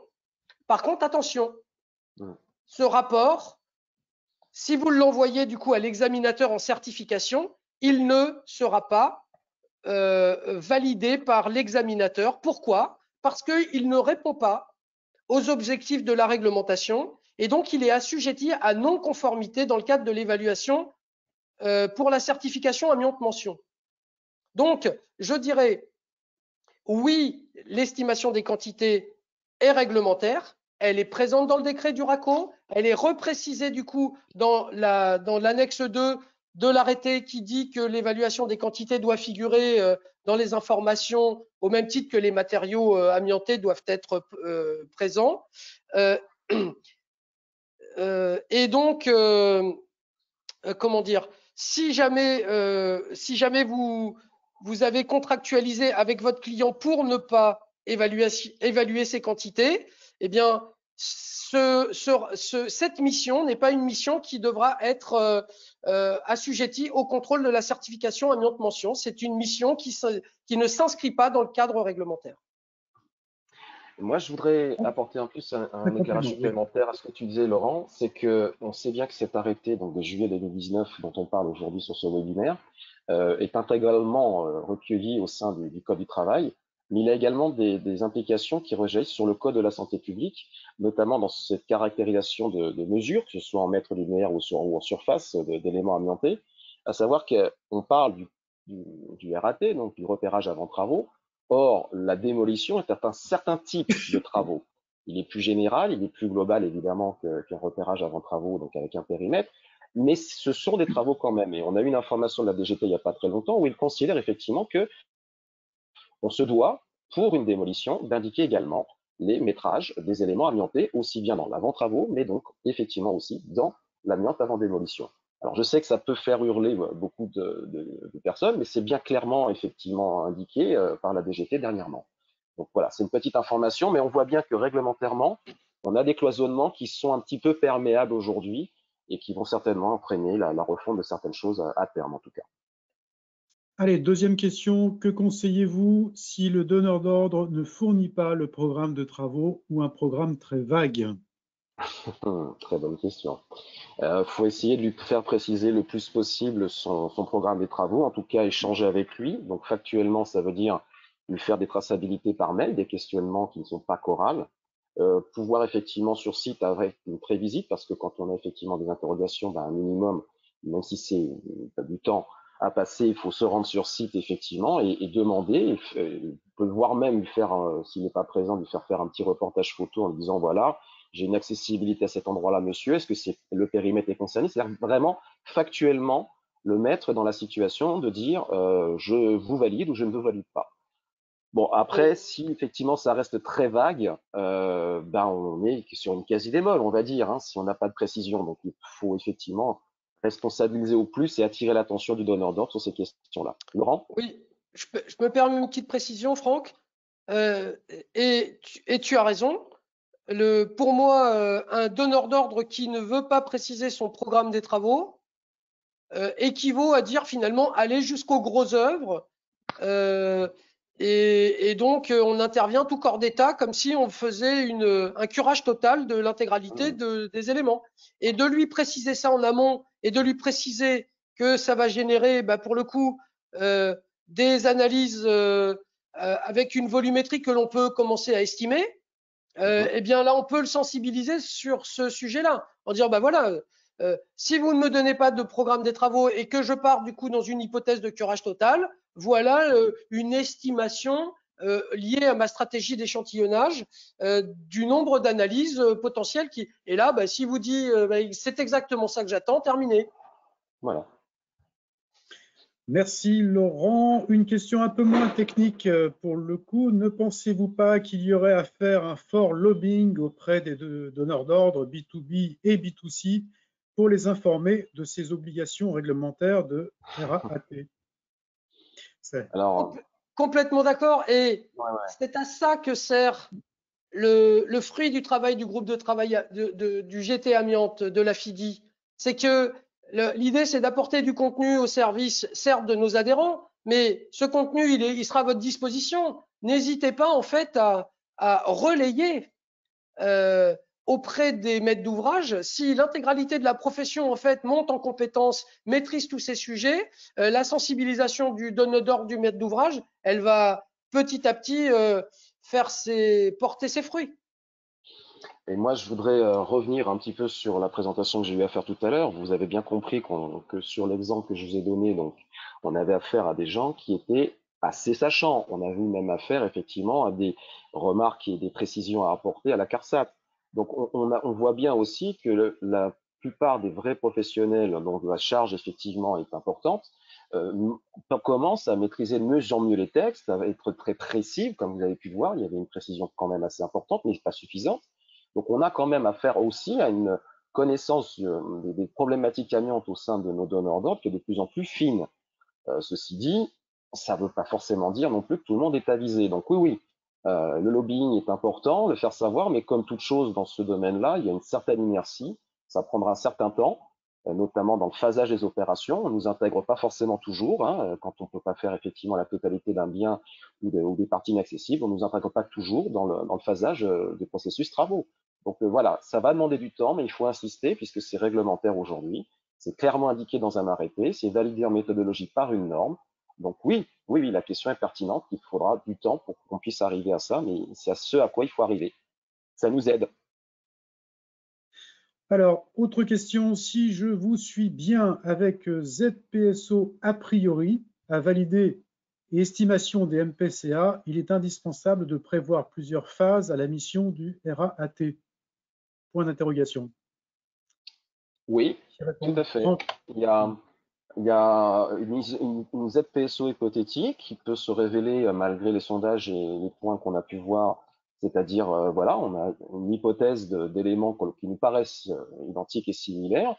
Au vu des résultats, on peut avoir donc une certaine hétérogénéité, donc on n'a pas de cohérence, on peut avoir des éléments positifs, négatifs, et puis aussi un détail au niveau du laboratoire des couches qu'on n'a pas pu voir. En tout cas, eux, avec leur microscope, ils font leur description, puisque c'est réglementairement nous et eux qui faisons nos propres descriptions vraiment séparées, macro et micro.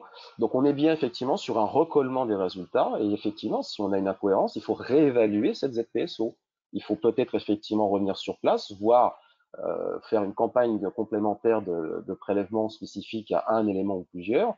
Oui, ça peut être effectivement des missions qui peuvent être appelées à une fois, deux fois, peut-être trois fois en cas d'imprécision continue, revenir sur site avant de pouvoir être certain. Et donc là, la norme prévoit ce cas de figure. Et en cas d'inaccessibilité, c'est bien dit aussi par Laurent tout à l'heure, on se doit de demander les moyens d'accessibilité aux clients. Non, il y a effectivement cette notion de revenir potentiellement repréciser des ZPSO qui ne seraient pas cohérentes et donc invalides dans l'hypothèse de départ, bien sûr. Laurent, non? Complément Oui, ou, complètement d'accord. Après, ce qu'on peut peut-être préciser, c'est que ça va dépendre aussi de l'envergure du chantier. Voilà, sur un petit appartement, il n'y a pas forcément besoin de revenir. Oui. Généralement, on arrive à circonscrire les données surfaciques pour pouvoir, post-résultat d'analyse, cartographier, estimer. Mais sur les chantiers, du coup, d'importance, c'est quasiment systématique. Revenir sur place. Parfois, revenir sur place, c'est effectivement affiner les ZPSO. Affiner les ZPSO, éventuellement faire des analyses complémentaires. Parfois, on a besoin de précision, parfois, on a un petit doute. Et donc, en fait, ce deuxième temps de revenir sur site, on affine les ZPSO, on fait quelques analyses complémentaires le cas échéant pour préciser les choses. Et puis, du coup, on finalise et formalise les métraits pour l'évaluation des quantités. Voilà. Très bien. Pouvez-vous rappeler la récurrence des mises à jour des DTA et des DAPP?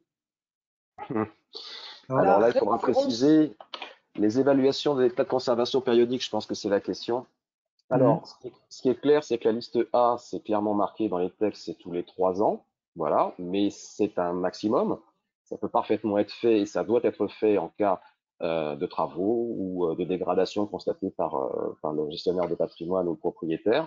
Donc, ça n'est pas une obligation d'attendre les 3 ans, ça peut se faire avant. Autant dans la liste B, il n'y a pas dans les textes aujourd'hui de délais effectivement qui sont clairement indiqués. Ceci dit, on a pour coutume d'appliquer le même délai. On n'a pas la règle sur la liste B, mais on l'a sur la liste A. C'est relativement cohérent de dire effectivement, on a une évaluation à faire aussi sur la liste B par coutume, tous les 3 ans grand maximum. Ça permet effectivement d'avoir un suivi factuel par un professionnel de l'état de conservation des éléments. Alors, ce que je précisais tout à l'heure, c'est que dans cette période, dans ce délai de 3 ans, ça n'est pas une obligation, je dirais, obligatoire d'attendre les 3 ans. Hein. Toute dégradation, tout travaux ou tout élément qui serait venu impacter ou solliciter le matériau doit faire l'objet logiquement d'investigation et d'évaluation de l'état de conservation. Donc c'est vrai que c'est du lobbying aussi à faire auprès de nos clients, de leur expliquer ça. C'est une très bonne question, ça permet d'illustrer et la réglementation et des opportunités aussi. Nous solliciter pour faire des états de conservation assez régulièrement, voilà, c'est quelque chose qui rentre clairement dans notre giron de notre métier et qu'il faut effectivement conseiller aux clients. Je me permets une petite remarque complémentaire. L'évaluation de l'état de conservation des matériaux, effectivement, est assujettie à mise à jour du dossier technique amiante, mais toute intervention qui produit un repérage amiante avant travaux dans le bâtiment concerné par le dossier technique amiante est assujettie, du coup, à mise à jour du dossier technique amiante.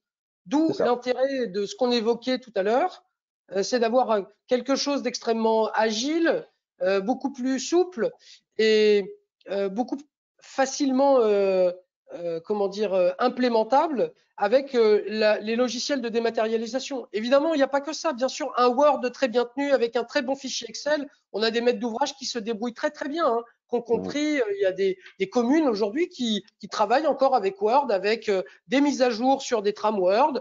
Voilà, ça fonctionne aussi. Mais pour le coup, la réponse, c'est récurrence de mise à jour. Eh bien, c'est toute incidence, en fait, que ça soit repérage avant travaux, évaluation de l'état de conservation, des amiantages, peu importe, toute incidence du coup sur un matériau contenant de l'amiante, eh bien, est assujettie à mise à jour du dossier technique amiante. Merci Laurent. Est-ce que l'assurance RCP diagnostic couvre l'assistance maître d'ouvrage, maîtrise d'ouvrage?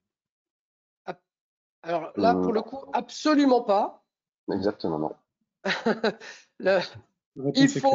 Il faut, à partir du moment où on réalise des opérations de conseil, souscrire une assurance complémentaire dédiée et l'activité de conseil est complètement différenciée et elle est la porte ouverte à des des interventions sur un terrain très proche et connexe dans une activité de conseil, c'est celle de la maîtrise d'œuvre amiante. Et soyez très très très vigilants si vous déployez des services d'assistance à maîtrise d'ouvrage amiante, de glisser en fait sur un terrain où on vient faire de la prescription et qui du coup s'inscrit là dans le cadre de la maîtrise d'œuvre. Eh bien attention, c'est pas les mêmes enjeux d'assurance, c'est pas les mêmes niveaux de responsabilité, et pour le coup, il faut quand même être très vigilant. Quand on parle d'AMO et que l'on conseille en fait à nos adhérents de s'intéresser aux petites missions de conseil, c'est dans le périmètre en fait de ce qu'ils maîtrisent. Hein. Quand on parlait d'actions correctives qui génèrent en fait pour notre client des mesures conservatoires. Qu'est-ce que c'est qu'une mesure conservatoire? Je découvre en fait des dalles de sol complètement dégradées dans une chaufferie. Du coup, la chaufferie, je vais pas pouvoir circonscrire l'accès, mais admettons que ça soit un petit local balai. Du coup, mesure conservatoire, je ferme ce local à clé, terminé, on rentre plus dedans. Ça, c'est une mesure conservatoire.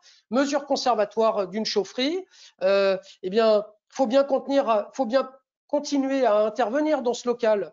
Bon, il y a des dalles de sol dégradées, du coup, ok, il y a une action corrective de deuxième niveau, il y aura certainement un désamiantage à prévoir. Eh bien, pendant la période en fait préalable aux travaux, eh bien, je vais faire des mesures d'empoussièrement pour définir en fait quel est le niveau d'empoussièrement attendu quand on intervient dans ce local. Et puis, par exemple, je vais écrire un petit mode opératoire à l'entrée du local et je vais assujettir tout intervenant à respecter les dispositions du mode opératoire sous section 4 qui aura été établi en fonction du niveau d'empoussièrement. Et pour le coup, je vais consigner le nom, le prénom des intervenants pour pouvoir, moi, maître d'ouvrage, m'assurer que du coup, je ne mets personne en danger.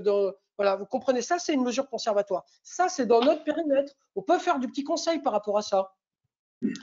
Voilà. Franck, un complément ou c'est clair? Non, on connaît l'exactitude et le professionnalisme de Laurent. Tu as raison, la frontière entre l'assistance à la maîtrise d'œuvre n'a pas les mêmes, effectivement. Donc, responsabilité en termes d'assurance, bien sûr, mais en termes de responsabilité tout court, on n'est pas dans la prescription. Par contre, on a aussi la capacité, pour ceux qui se sentent de le faire, mais attention, hein, c'est bien ce que disait Laurent, il faut vraiment, je dirais, averti et savoir où on met les pieds quand même. On peut faire effectivement du conseil technique. Ce qu'expliquait Laurent sur les mesures conservatoires, c'est le cas. Accompagner les clients quand il s'agit effectivement, quand on est amianté avec mention, on a les examens visuels, donc pendant les travaux de désamiantage, on peut être amené aussi dans ce cadre-là, puisqu'on est là pour venir voir si les éléments ont été correctement retirés, on est là pour effectivement aussi conseiller les clients. Donc c'est plus du conseil technique, ce qu'on peut effectivement prodiguer, en tout cas c'est la terminologie que j'utiliserai, plutôt que de l'assistance à la maîtrise d'œuvre. Mais on rentre clairement dans un conseil, et ça peut être effectivement toléré, mais voilà, il faut faire bien attention jusqu'où on doit aller. Sans vous Alors, dire une jusqu'où question d'ailleurs. Pardon, Franck. Je Une t'en prie, question plus juridique. Merci à toi. Une question plus juridique. Est-ce que l'arrêté du 16 juillet 2019 a un effet rétroactif sur les RAAT établis avant?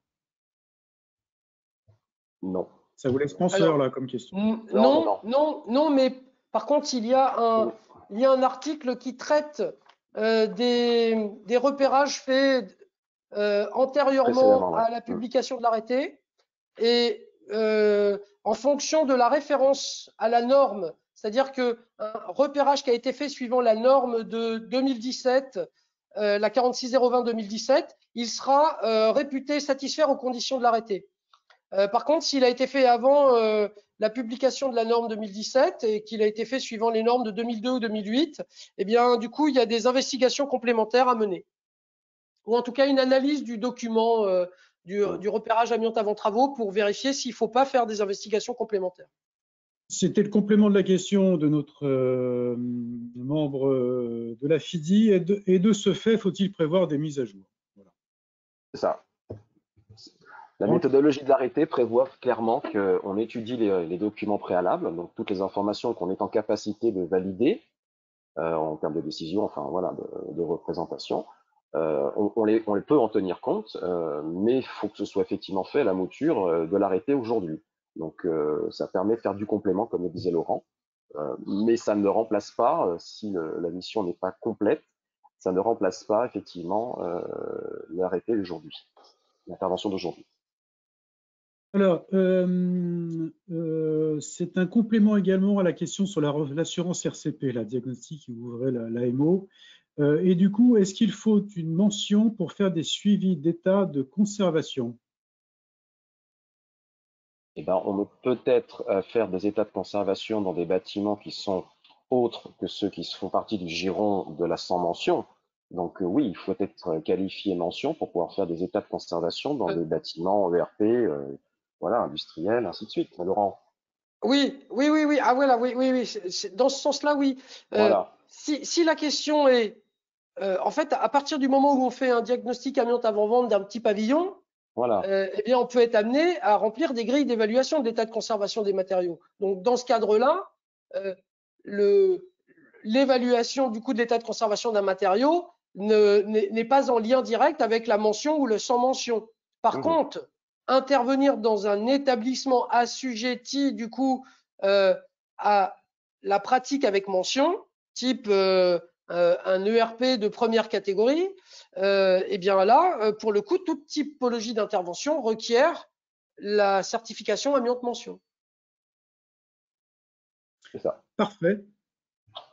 Eh bien, écoutez, je n'ai plus de questions maintenant. Je n'ai plus de questions. Il est 10h36, hein, ça fait plus d'une heure et demie qu'on traite de ce sujet. Je crois qu'on a été très complet et vraiment, Franck et Laurent, c'était vraiment parfait parce que je crois que le contenu était très riche, très clair. Merci à vous deux, vraiment. Merci Et beaucoup. Merci à vous. Quelques adhérents vous remercient. Voilà. Merci pour les réponses très précises et pour ce rendez-vous très, très intéressant, enrichissant. Voilà. Merci. Pour les adhérents qui sont encore en ligne, sachez que on a la vraie volonté pour chaque groupe de travail, parce qu'évidemment, il n'y a pas que le groupe de travail amiante qui travaille. Il y en a un sur le DPE. Il y a des voilà. Enfin bon, on va régulièrement essayer de venir vous voir et de communiquer avec vous et d'échanger avec vous pour voilà pour apporter du contenu et pour faire en sorte eh bien qu'on grandisse ensemble. Ça, c'est une belle parole pour conclure. À Franck, vous avez peut-être encore une plus belle, alors allez-y. Bah, comment tu veux que je fasse plus beau après ça? Non, c'est pas possible. Non, je voulais aussi remercier Alain de Diagactu qui s'est mis à notre disposition pour pouvoir effectivement faire cette diffusion de ce webinaire. Voilà, tout s'est très bien déroulé. C'était un vrai plaisir de pouvoir vous présenter tout ça. Et voilà, c'est un autre aspect du groupe de travail qui effectivement, comme disait Laurent, va être appelé à se développer. C'est vrai que c'est chronophage, mais ça reste très intéressant et ça reste de l'échange, ce qui en ce moment, dans cette période, est quand même un petit peu compliqué. Donc, ça fait plaisir. Merci à vous et votre attention, et à renouveler. Merci, c'était un plaisir partagé. Je lis toutes les petites les remerciements, hein, on va se faire plaisir quand même. Super, merci à tous. Merci, bravo à tous les trois. C'est notre délicieuse Stéphanie Godard qui a l'air satisfaite. Donc, si elle est satisfaite, tout va bien. Bravo et merci. Et quelle émulation. Voilà, bravo. Voilà. Nous sommes. Sympa. Et bah, tant mieux si c'est le cas. Vraiment, c'est un. Les interventions ont été donc très appréciées. Merci à tous. Merci à tous les adhérents de la FIDI. Juste un point, puisque Laurent le disait en introduction, hein, c'est une série de webinaires qu'on vous propose là pour la FIDI tout au long de l'année 2021. On se retrouvera donc dans ce cadre-là, pas forcément, et même je pense pas avec Franck ou Laurent, mais sans doute avec Stéphane Trouzeau, hein, que vous connaissez bien sûr, pour parler davantage du DPE cette fois-ci. Ça sera, je pense, fin avril, peut-être courant mai, la date n'est pas encore validée, mais on aura sans doute beaucoup d'informations sur le DPE. On attend des arrêtés qui doivent sortir au journal officiel dans pas longtemps. Ils sont dans le circuit de signature, nous a-t-on dit. Et puis, on aura également peut-être des informations sur ce projet de loi, là, climat et résilience, qui est en train de discuter au Parlement qui va sans doute aussi nous apporter beaucoup de nouveautés pour le DPE. Donc, sans doute là aussi un webinaire, je l'espère, très très riche. On vous en tiendra au courant. La FIDI, bien sûr, vous en tiendra au courant. Merci à tous et à très bientôt. Travaillez bien. Merci encore. À bientôt. Et Merci, à bientôt à tous. Bon diag à tous. Hein. Bon diag, effectivement, bon courage. À bientôt. Au revoir.